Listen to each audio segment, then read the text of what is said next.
ضلع کشتواڑ کے باربن علاقے نے ایک بار پھر ایسی تباہی دیکھی جس میں قدرتی آفت نے انہیں بری طرح متاثر کر دیا اور پورے 6 دن تک کسی کے پاس ان کی خبر تک نہ آئی۔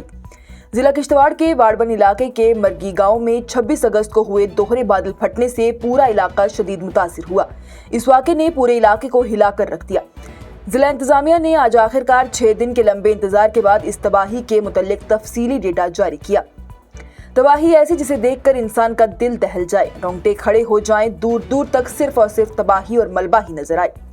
ملی تفصیلات کے مطابق گاؤں کے 224 گھروں میں سے 50 گھر مکمل طور پر تباہ ہو گئی، جبکہ 130 سے 140 گھر کو شدید نقصان پہنچا ہے۔ باقی گھروں کو بھی جزوی طور پر نقصان پہنچا ہے۔ اس قہری آفت کا اثر لگ بھگ 2000 افراد پر پڑا ہے، جو ابھی بھی مسلسل راحت اور مدد کے منتظر ہیں۔ بادل پھٹنے کے بعد آئی باڑھ اور مڈ سلائیڈ نے نہ صرف گھر بلکہ گاؤں کی 300 کنال سے زیادہ زرخیز زمین کو بھی بربادی میں دھکیل دیا۔ کئی کھیت اور باغ پوری طرح سے تباہ ہو چکے ہیں۔ مال مویشی بھی شدید نقصان کا شکار ہوئے ہیں۔ اب تک 200 سے زیادہ جانور، جن میں گائیں، بچڑے اور گھوڑے شامل ہیں، یا تو وہ بہہ چکے ہیں یا پھر ملبے کے نیچے دب گئے ہیں۔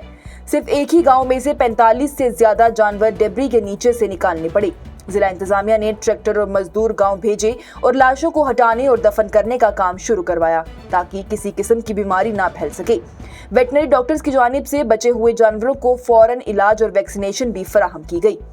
ضلع کشتواڑ کے deputy commissioner Pankaj Kumar Sharma, S S P Kishtwar Naresh Singh, S D M Marwah doctor Mohammad Ashraf اور دوسرے افسران نے مرگی اور باربن کے متاثرہ علاقوں کا دورہ کیا۔ ڈی سی کی جانب سے عوام کو یقین دلایا گیا کہ ہر ممکن کوشش راحت اور بحالی کے لیے کی جا رہی ہے۔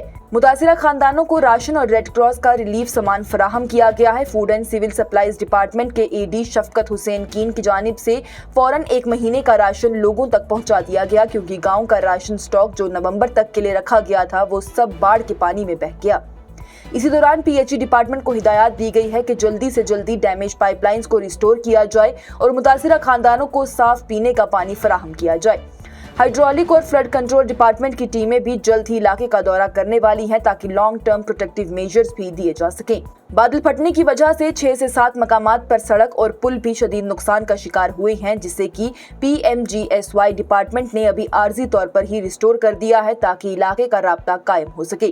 عوام کی مانگ پر ڈپٹی کمشنر کی جانب سے وارڈ 1 میں عوامی دربار بھی لگایا گیا، جہاں صحت، تعلیم اور اریگیشن سے متعلق عوام نے اپنی شکایات سامنے رکھی۔ یہ پہلی دفعہ نہیں ہے کہ مرگی گاؤں میں ایسی تباہی دیکھی گئی ہو۔ اس سے پہلے بھی سال 2009 میں بھی یہ گاؤں ایک خوفناک آگ میں جھلس کر 180 سے زیادہ گھر کھو چکا تھا۔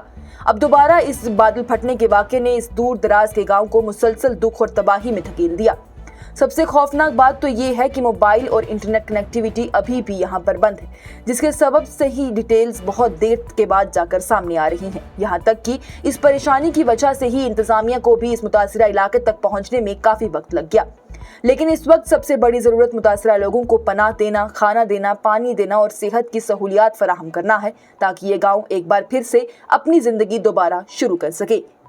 Bureau report, news insider.